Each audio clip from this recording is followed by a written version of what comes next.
दोस्तों नमस्कार। कन्या राशि वाले मेरे मित्रों, आप सभी का ज्योतिष के आज के इस अद्भुत कार्यक्रम में बहुत बहुत स्वागत है। हृदय से अभिनंदन है। दोस्तों, आज के इस वीडियो में हम आपको कुछ ऐसी बात बताने जा रहे हैं जिसे यदि आपने समझ लिया, पहली बात तो यह है कि ये बातें आपके लिए पहली बार होंगी जिन्हें आप सुनेंगे, और इन बातों को सुनकर निश्चित तौर पर आप आश्चर्यचकित रह जाएंगे और आपको एक नई दिशा प्राप्त होगी।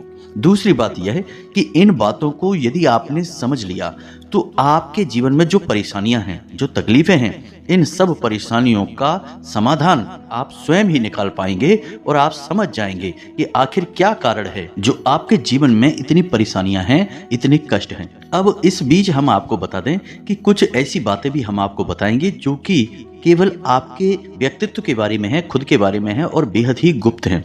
तो इन बातों के बारे में आप किसी से चर्चा ना करें। दूसरा यह है कि आप वीडियो को बिल्कुल अकेले में, एकांत में, ठंडे दिमाग से देखें तो आपको ज्यादा समझ में आएगा। यदि आपने किसी काम को करते करते इस वीडियो को देखा तो आपको कुछ भी अच्छी तरह से समझ में नहीं आएगा और आप सही ज्ञान नहीं ले पाएंगे, तो फिर आपका जीवन कैसे बदलेगा दोस्तों।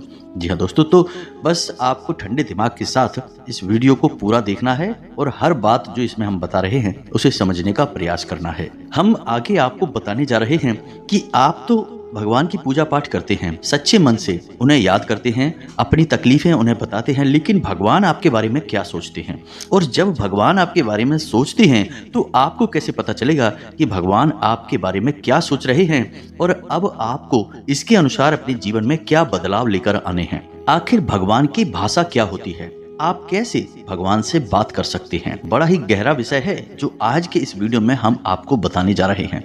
यदि आपने आज के इस वीडियो को नहीं देखा तो यकीन मानिए कि आप एक बेहद ही महत्वपूर्ण जानकारी से वंचित रह जाएंगे। जी हाँ दोस्तों, आपके जीवन में जो आज की स्थिति बन रही है, इस स्थिति में भगवान आपके बारे में कुछ विशेष सोच कर बैठे हैं।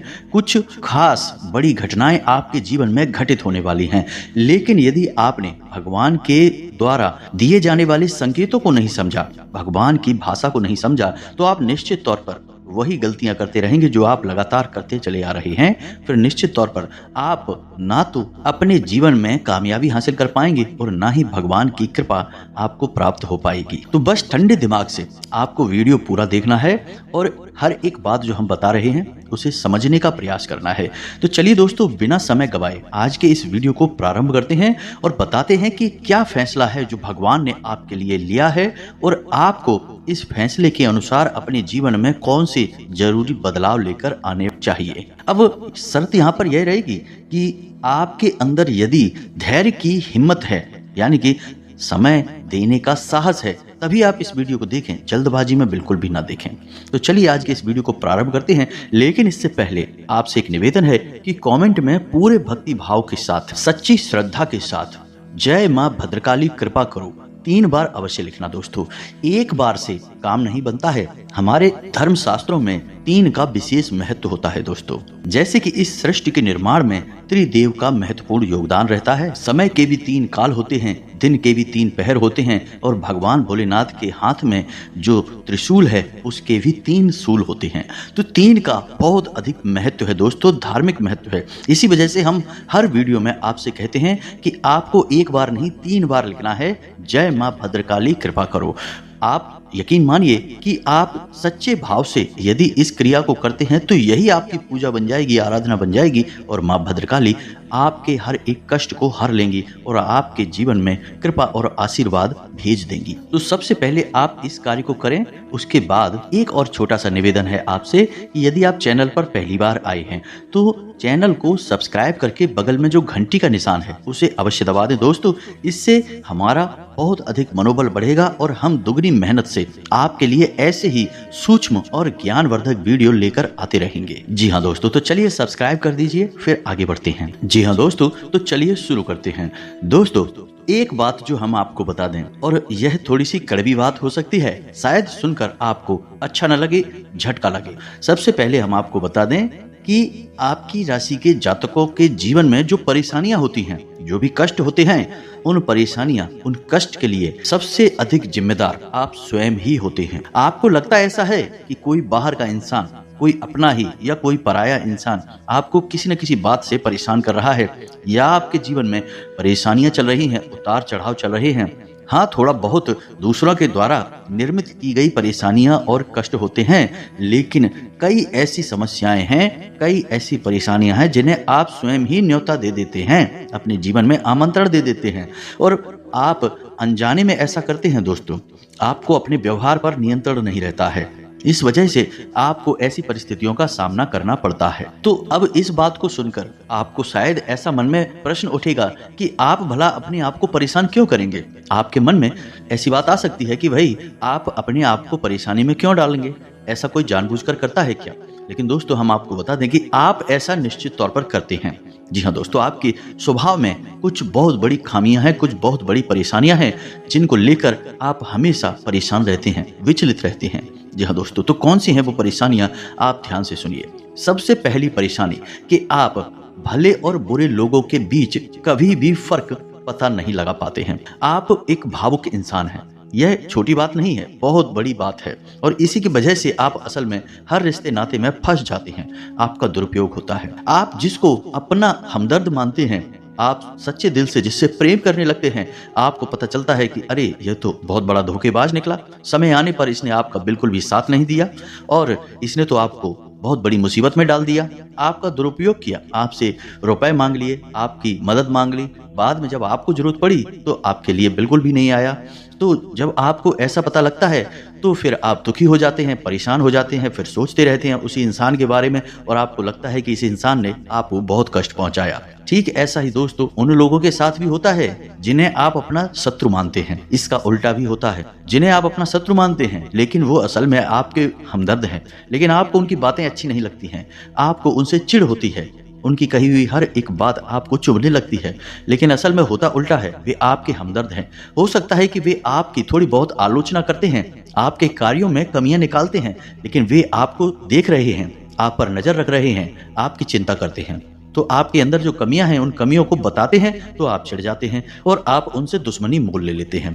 तो अपने जो आपके हैं सच्चे वाले, उन्हें तो आप कभी पहचान नहीं पाते हैं, और जो नकली वाले अपने हैं जो कि मगरमच्छ के आंसू बहाते हैं, ढोंग करते हैं, नकाब लगाकर आपके आसपास घूमते रहते हैं, ऐसे लोगों को आप अपना समझते हैं और फिर आप परेशान होते हैं।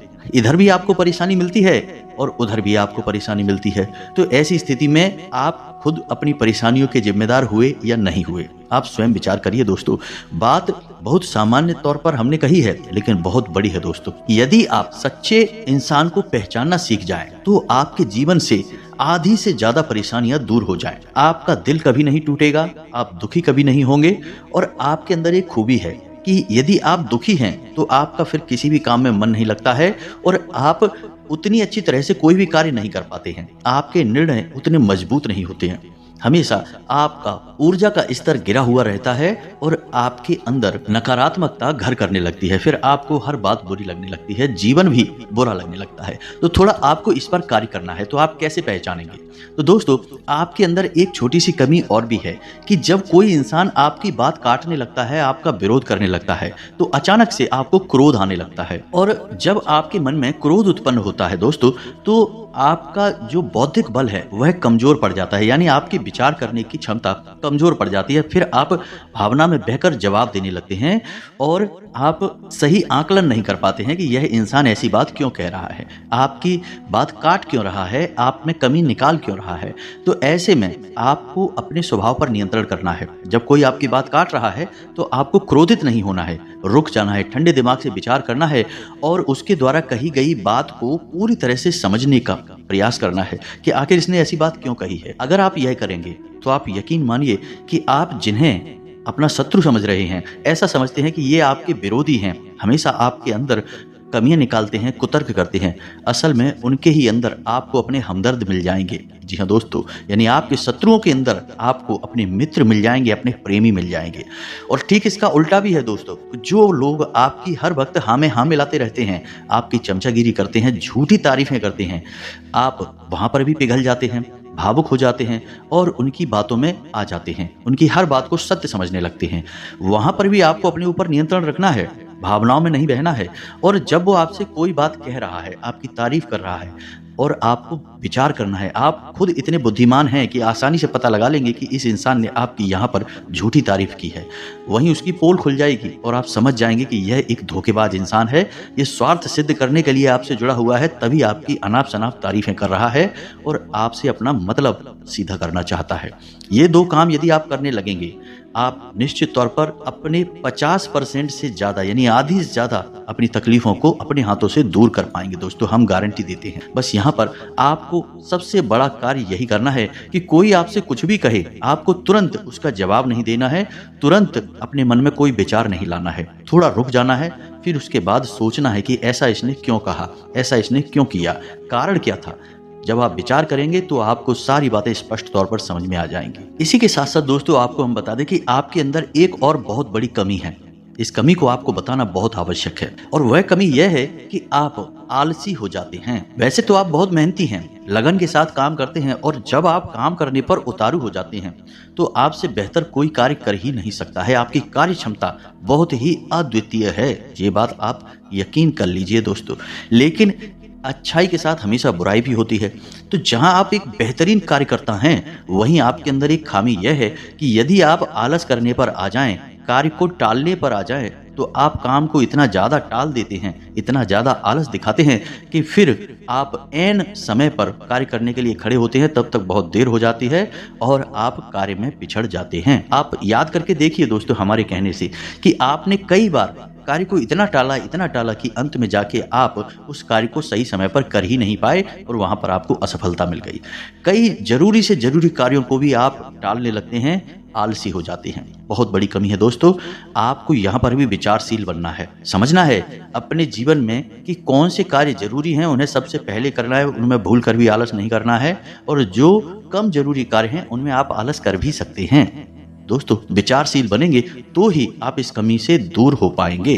कोई आपको नहीं बताएगा ये बात, हम बता रहे हैं, क्योंकि कोई भी सीधे तौर पर आपसे दुश्मनी नहीं लेना चाहता है, क्योंकि आपका क्रोध, आपका गुस्सा बहुत खतरनाक है। जी हाँ दोस्तों, और आपकी यह बहुत बड़ी कमी है कि आप सीधे तौर पर अपनी आलोचना सहन नहीं कर पाते हैं, इसलिए लोग आपको सत्य बताने से भी कटने लगते हैं। तो एक ये जरूरी काम है, इसको भी आपको करना है। अब सुनिए एक सबसे महत्वपूर्ण बात कि दोस्तों, आपके अंदर एक, वैसे अच्छी बात है, यह बुरी बात नहीं है, लेकिन इसमें कहीं ना कहीं आपके जीवन में नकारात्मकता शामिल हो जाती है।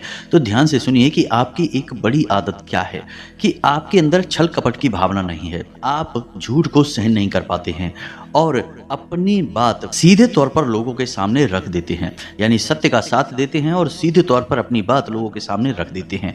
अब इससे होता यह है कि लोग आपसे बहस करने पर उतारू हो जाते हैं और आपकी सही बात का भी गलत मतलब निकालने लगते हैं, क्योंकि आप इतने सीधे तौर पर बात बोलते हैं, घुमाने फिराने की आपकी आदत नहीं है, सीधे सीधे आप बात बोल देते हैं, फिर चाहे किसी को बुरी लगे या अच्छी लगे। तो ऐसे में कई बार ऐसा होता है कि आप बहसबाजी को आमंत्रण दे देते हैं, लोगों के साथ बहस में पड़ जाते हैं और वह बहस कई बार इतनी बढ़ जाती है कि आपके रिश्तों में भी खटास आ जाती है और आपके जीवन में भी नकारात्मकता आ जाती है।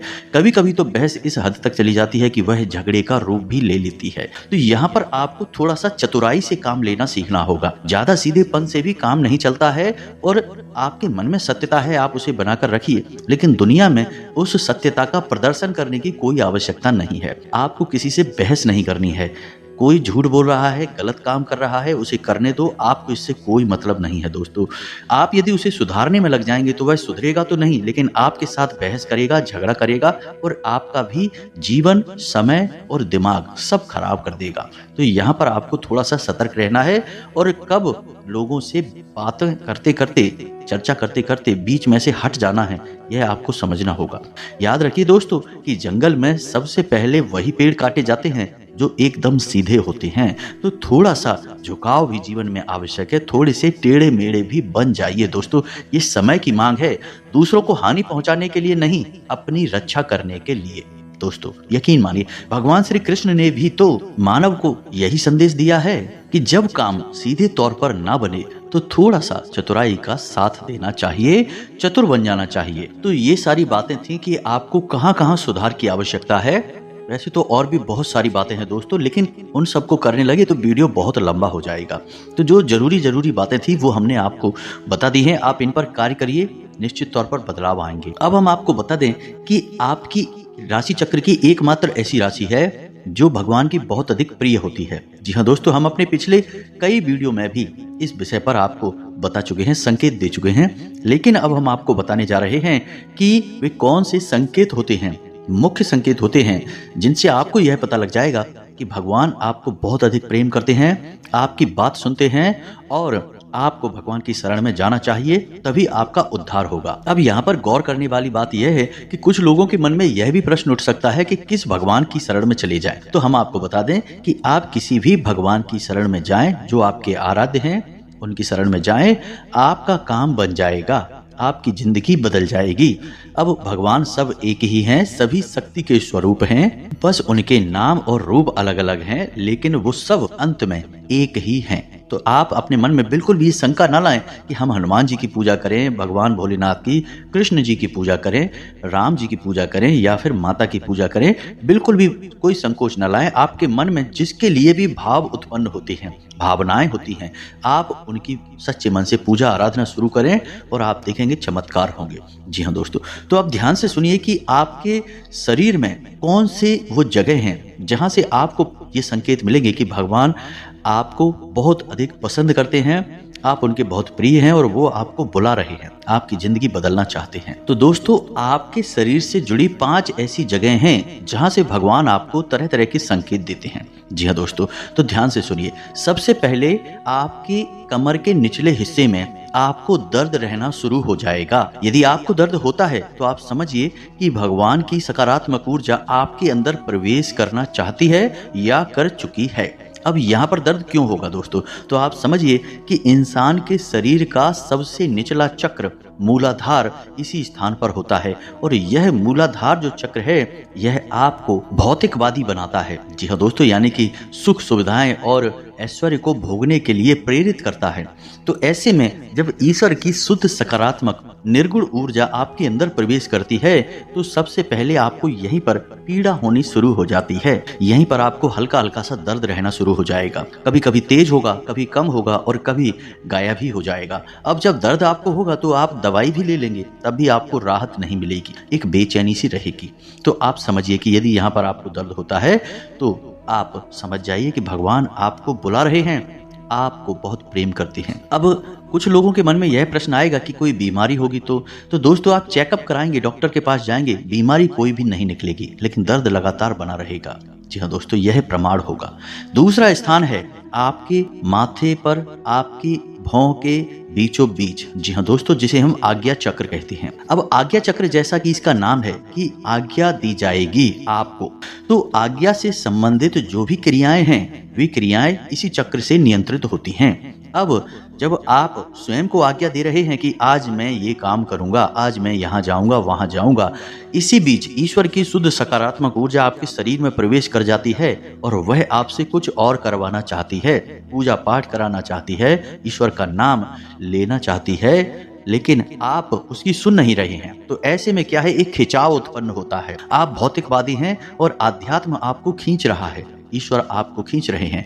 तो यही खिंचाव आपको अपने माथे पर महसूस होगा, हल्की हल्की झंझनाहट होगी, खिंचाव सा होगा और थोड़ी सी हल्की हल्की खुजली भी होगी, दर्द भी रह सकता है। यदि ये संकेत हैं आपको तो समझ जाइए कि ईश्वर आपसे प्रेम करते हैं। अब आपको तैयार हो जाना है, भक्ति में लीन हो जाना है। कार्यों को करते करते भी इस तरह करें कि आप ईश्वर की भक्ति कर रहे हैं, यानी ईश्वर का नाम लेते लेते कार्य को करें। अब तीसरा स्थान है दोस्तों आपकी वाणी। जी हाँ दोस्तों, आप देखेंगे कि अचानक से कुछ ऐसा होने लगा है कि आपके द्वारा बोली गई बातें सच होने लगी हैं। हर बात तो नहीं होगी, लेकिन कई बातें ऐसी होंगी जो आपने यूं ही बोल दी और वो बात सच हो जाएगी।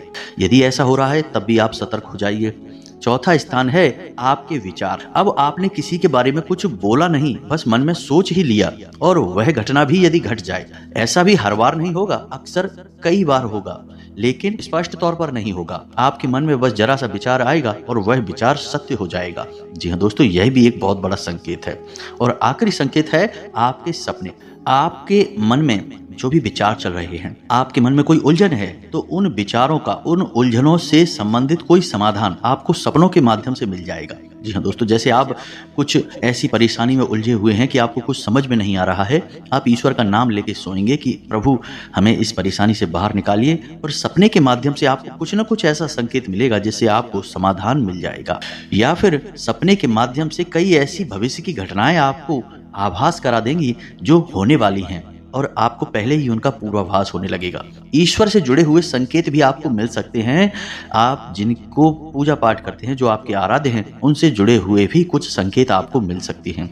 यदि ऐसा कुछ हो रहा है तो आप समझ जाइए कि यह बहुत अच्छा समय है जब आप ईश्वर से जुड़ेंगे। तो बस इन संकेतों को आप पहचानिए। आपको इनमें से कुछ संकेत समझ में यदि आ जाते हैं तो आप समझ जाइए कि अब समय आ चुका है जब आपको ईश्वर में लीन होना है, धार्मिक होना है। पूरी तरह से नकारात्मक चीजों को त्याग दीजिए। किसी भी प्रकार का व्यसन आपके जीवन में है, जुआ, शराब आदि कोई आपको आदत लगी हुई है, उसे त्याग दीजिए दोस्तों। अब समय आ गया है कि अब आपको बड़ा कदम उठाना है, ईश्वर से जुड़ना है। जी हाँ दोस्तों, ईश्वर खुद आपको बुला रहे हैं। यदि आज आपने यह कदम नहीं उठाया तो फिर कभी मौका नहीं मिलेगा, कभी आपकी सदगति नहीं होगी। तो अब आपको करना क्या है? कुछ लोग ऐसे में यह प्रश्न भी करेंगे, यानी उनके मन में यह सवाल भी उठेगा कि हम तो कामकाज में उलझे रहते हैं दिन भर, तो अब ईश्वर की आराधना कब करें, ईश्वर की कब पूजा पाठ करें, मंदिर में कब जाएं? तो दोस्तों, हम आपको बता दें कि पूजा पाठ करने के लिए यदि आपके पास समय है तो आप करिए, जितना समय है उतना करिए। मंदिर जाने का समय है तो जाइए, सर्वोत्तम है। इधर उधर बैठकर समय खराब करने से बेहतर है कि भगवान की शरण में जाइए, मंदिर जाइए और वहां पर भगवान की शरण में बैठिए। आपका मन बहुत सुंदर हो जाएगा। दूसरा कि यदि आपके पास समय नहीं है, कि आप नहीं जा पा रहे मंदिर, पूजा पाठ भी नहीं कर पा रहे हैं, तो कोई बात नहीं है दोस्तों, कर्म ही पूजा है, हमारे शास्त्रों में लिखा हुआ है। तो आप कर्म को ही पूजा समझकर करिए। जी हाँ दोस्तों, आपके जो भी आराध्य हैं, मानकर चलिए कि हनुमान जी आपके आराध्य हैं, तो आप जो भी कार्य करते हैं उस कार्य को हनुमान जी की पूजा मानकर करिए। जी हाँ दोस्तों, आप अपने मन में विचार करिए कि आप ऑफिस जा रहे हैं, तो घर से बाहर निकलने से पहले हनुमान जी को याद करते हुए हनुमान जी से कहना है कि प्रभु, आज का कार्य हम आपकी पूजा के तौर पर करेंगे और आपको समर्पित करेंगे। जी हाँ दोस्तों, और बिल्कुल उतनी ही शुद्धता के साथ करेंगे जैसे कि मंदिर में हम आपकी पूजा करते हैं। कोई भी कार्य आप करिए, अपने दिन भर के सारे कार्य करिए, ईश्वर को समर्पित करिए, उसकी पूजा मानकर करिए। इसीलिए तो कहा गया है कर्म ही पूजा है। तो आप कर्म करिए। जब साधारण कार्य को, यानी दैनिक क्रियाओं को भी ईश्वर को समर्पित करने के बाद किया जाता है तो वे कर्म बन जाते हैं। और क्रिया में और कर्म में फर्क यह है दोस्तों कि क्रिया केवल जीवन को चलाने के काम आती है और कर्म हमारी आत्मा को भी उच्च स्तर पर ले जाते हैं, हमें मुक्ति के द्वार तक ले जाते हैं, ईश्वर के और नजदीक ले जाते हैं। जी हाँ दोस्तों, तो यदि आप दैनिक क्रियाओं को भी ईश्वर को साक्षी मानकर करने लगेंगे तो वे दैनिक क्रियाएं साधारण क्रियाएं नहीं होंगी, वे कर्म बन जाएंगे जो आपकी आत्मा को उच्च स्तर तक ले जाएंगे। ईश्वर से जुड़ जाओगे आप। अब इसमें भी यदि आपको एक कदम और आगे जाना है तो फिर आपके कार्यों का जो नतीजा निकल रहा है, उस नतीजे को आप ईश्वर का प्रसाद मानकर ग्रहण कर लीजिए। आपको बिल्कुल भी दुखी होने की जरूरत नहीं है। आपने सच्चे मन से, बहुत मेहनत से कोई कार्य किया, भगवान को साक्षी मानकर किया कि प्रभु आपकी पूजा कर रहे हैं, और आपको उसका अच्छा नतीजा नहीं मिला, मन के अनुसार आपको सफलता नहीं मिली, आपने जैसा सोचा था वैसा नहीं हुआ, तो आप उसे ग्रहण करिए ईश्वर का प्रसाद मानकर। जी हाँ दोस्तों, आप कहिए कि हे हनुमान जी, हमने आपकी पूजा की है, अब आपको जो देना है वो आप दे दीजिए। आपको अच्छा देना है तो ठीक है, बुरा देना है तो ठीक है, हम प्रसाद समझकर उसे ग्रहण कर लेंगे। तो जब आप कार्य के परिणाम को प्रसाद समझकर ग्रहण कर लेंगे और कार्य को कर्म समझकर करेंगे, तो दोस्तों हम आपसे कहते हैं कि आपका हर एक कर्म सिद्ध हो जाएगा। आप स्वयं भी एक सिद्ध पुरुष बन जाएंगे और आप मिट्टी को भी हाथ लगा देंगे तो वह सोना बन जाएगी। जिस इंसान के साथ स्वयं भगवान चल रहे हों, उसका क्या कोई बाल भी बांका कर सकता है? क्या उसे कामयाबी हासिल करने से कोई रोक सकता है? पांडवों के साथ भगवान श्री कृष्ण थे, तो कौरवों की इतनी विशालतम सेना भी पांडवों का बाल भी बांका नहीं कर पाई। सभी कौरवों ने मिलकर हर प्रकार का षड्यंत्र किया, लेकिन पांडवों का कुछ भी बिगाड़ नहीं पाए, क्योंकि उनके साथ भगवान श्री कृष्ण थे। जी हाँ दोस्तों, तो आपके साथ भी भगवान रहेंगे। बस हमने आपको जैसा कहा है वैसा आप करिए और आप चमत्कार देखिए। कुछ ही दिनों में आप हमें कमेंट करके बताना कि आपके जीवन में कैसे कैसे बदलाव आए हैं। एक बात और जाते जाते हम आपसे कहना चाहेंगे दोस्तों कि भगवान आपके अंदर क्या देखना चाहते हैं, आपने क्या कपड़े पहने हैं, आप कैसे इंसान हैं, आपकी जेब में कितना रुपया पैसा है, इससे भगवान को कोई मतलब नहीं है। भगवान त्रिकालदर्शी हैं, अंतर्यामी हैं। वो आपके अंदर झांक सकते हैं और आपके मन में क्या भावनाएं चल रही हैं, बस उन्हीं से भगवान को मतलब है। यानी आपके भाव से, आपकी भावना से भगवान को मतलब है। तो जैसे ही आपके भाव बदलेंगे, भावनाएं बदलेंगी, आपका भगवान से जुड़ाव और मजबूत हो जाएगा। तो उम्मीद है कि हमने जो जानकारी आपको दी है, आपको यह जानकारी अच्छी लगी है, पूरी तरह से समझ में आ चुकी है, और इस जानकारी का कैसे प्रयोग करना है, अपने जीवन को कैसे बदलना है, यह भी आप अच्छी तरह से समझ चुके हैं। फिर भी यदि कोई प्रश्न आपके मन में उठता है तो आप कमेंट करके पूछिए, हम आपके प्रश्नों के जवाब देने की पूरी कोशिश करेंगे। इसी के साथ साथ आज की इस वीडियो में विराम देते हैं। कमेंट में पूरे भक्ति भाव के साथ जय मां भद्रकाली अवश्य लिखें। याद रखें, भाव का ही मूल्य है, माता खिंची चली आएंगे आपके पास। तो बस सच्चे भाव के साथ लिखें, जय मां भद्रकाली कृपा करो। साथ ही साथ यदि वीडियो अच्छा लगा हो तो एक प्यारा सा लाइक भी अवश्य करें। मिलते हैं अगले ज्ञानवर्धक वीडियो में, तब तक के लिए धन्यवाद। जय माता की।